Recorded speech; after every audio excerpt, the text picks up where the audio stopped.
14 अगस्त भारत के इतिहास में आज़ादी से ठीक एक दिन पहले की तारीख है, लेकिन ये दिन 1947 के विभाजन की उस भयावह त्रासदी की याद भी दिलाता है जिसने लाखों लोगों की जिंदगी बदल दी। भारत के विभाजन के दौरान बड़े पैमाने पर विस्थापन, सांप्रदायिक हिंसा, परिवारों के बिछड़ने और संपत्ति के नुकसान की घटनाएं हुई। इसी मानवीय पीड़ा और विभाजन के पीड़ितों की स्मृतियों को सम्मान देने के लिए केंद्र की नरेंद्र मोदी सरकार ने 2021 में 14 अगस्त को विभाजन विभीषिका स्मृति दिवस के रूप में मनाने का फैसला लिया। प्रधानमंत्री नरेंद्र मोदी ने 14 अगस्त 2021 को विभाजन विभीषिका स्मृति दिवस के रूप में मनाने की घोषणा की थी। प्रधानमंत्री ने उस समय कहा था कि देश आजादी का उत्सव मनाते हुए विभाजन के दर्द को नहीं भूल सकता। सरकार की इस पहल के बाद 14 अगस्त को विभाजन की त्रासदी को याद करने के लिए एक अलग राष्ट्रीय स्मृति दिवस के तौर पर पहचान मिली। मोदी सरकार की इस पहल को आजादी के अमृत महोत्सव के व्यापक संदर्भ से भी जोड़कर देखा गया। सरकार ने स्वतंत्रता आंदोलन के साथ उन घटनाओं और लोगों की स्मृतियों को भी सामने लाने पर जोर दिया जिन्हें उसके अनुसार इतिहास के मुख्य विमर्श में अपेक्षित जगह नहीं मिली। और इसी क्रम में विभाजन की मानवीय त्रासदी और उससे प्रभावित परिवारों की कहानियों को सार्वजनिक स्मृति का हिस्सा बनाने का प्रयास किया गया। केंद्र सरकार की पहल के पीछे मूल विचार यह है कि विभाजन की त्रासदी को केवल इतिहास की किताबों तक सीमित न रखा जाए। प्रधानमंत्री नरेंद्र मोदी ने विभाजन विभीषिका स्मृति दिवस पर सभी जान गंवाने वालों को याद किया। उन्होंने एक्स पर लिखा कि आज हम विभाजन विभीषिका स्मृति दिवस मना रहे हैं। इस अवसर पर हम उन सभी लोगों के साहस को याद करते हैं जो विभाजन से प्रभावित हुए थे।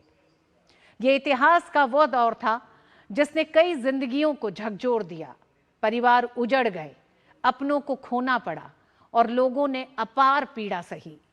इसके बावजूद लोगों ने हिम्मत नहीं हारी। उन्होंने शून्य से अपने जीवन का पुनर्निर्माण किया, कठिन परिस्थितियों को उपलब्धियों में बदला और राष्ट्र की प्रगति में महत्वपूर्ण योगदान दिया।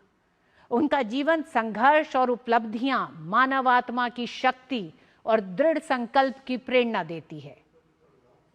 आइए इस दिन हम अपने देश में सद्भाव, भाईचारे और एकता को बनाए रखने के संकल्प को और मजबूत करें और मिलकर विकसित भारत के निर्माण की दिशा में आगे बढ़ें। गृह मंत्री अमित शाह ने भी विभाजन विभीषिका स्मृति दिवस पर सभी जान गंवाने वालों को नमन किया है।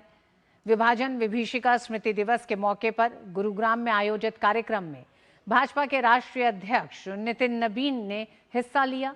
कांग्रेस को कार्यक्रम को संबोधित करते हुए उन्होंने विभाजन के दौरान जान गंवाने वाले और विस्थापन का दर्द झेलने वाले लोगों को श्रद्धांजलि दी। नितिन नबीन ने कहा कि आज का दिन उन सभी लोगों की स्मृतियों को याद करने का दिन है जिन्होंने विभाजन की विभीषिका में अपनी जान गंवाई और अपना घर बार छोड़कर पलायन करने को मजबूर हुए। उन्होंने कहा कि विभाजन की त्रासदी झेलने वाले परिवारों की पीड़ा और संघर्ष को याद रखना जरूरी है ताकि आने वाली पीढ़ियां उस दौर के दर्द और इतिहास को समझ सकें। आज का दिन निश्चित रूप से उन स्मृतियों को याद करने का दिन है जिन्होंने अपनी कुर्बानी दी। कईयों ने भी इस विभाजन की विभीषिका में पलायन किया।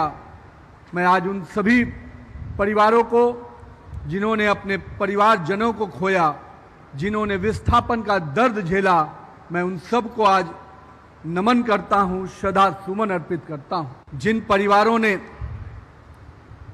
इस दर्द को झेला, जिन परिवारों ने इस विभीषिका को देखा, अगर उनकी स्मृतियों को थोड़ा भी स्मरण करते हैं तो मैं मानता हूं हम सब के जीवन का उतना कठिन पल शायद ही किसी के जीवन में आया होगा। लखनऊ में मुख्यमंत्री योगी आदित्यनाथ ने विभाजन विभीषिका स्मृति दिवस पर आयोजित मौन जुलूस में हिस्सा लिया। उन्होंने विभाजन के दौरान पीड़ितों को श्रद्धांजलि अर्पित की और पीड़ित परिवारों को याद किया।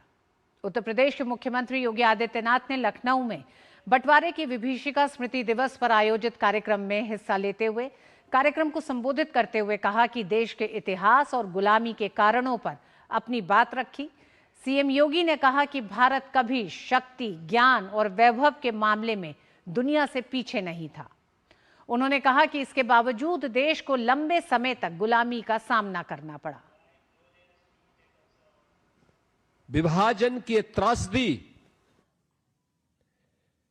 उसी दिवस की ओर हम सबका ध्यान आकर्षित कराती है। यह दिवस केवल एक स्मृति दिवस मात्र नहीं है, ये इतिहास के पन्नों को उलटने जैसा नहीं है। ये दिवस इतिहास के उन काले अध्यायों से हमें बहुत कुछ सीखने की एक प्रेरणा भी प्रदान कर रहा है। योगी आदित्यनाथ ने कांग्रेस पर निशाना साधते हुए कहा कि वो लोग 1947 में भी चुप थे, उस समय भी उनकी नजर सिर्फ सत्ता पर थी। आज भी ऐसे ही लोगों की सोच वही है। जो लोग 1947 में मौन थे, जिनके स्वर उस समय भी नहीं फट रहे थे, उनकी नजरें तब भी सत्ता में थी, सत्ता पर थी। एन केन प्रकारेण सत्ता मिले, देश की कीमत पर सत्ता मिले, उन लोगों के कृत्य आज भी वही है। योगी आदित्यनाथ का बड़ा कटाक्ष और हमला कांग्रेस पर। वक्त एक छोटे से ब्रेक का, खबरें भी जारी रहेंगी। देखते रहिए DD न्यूज।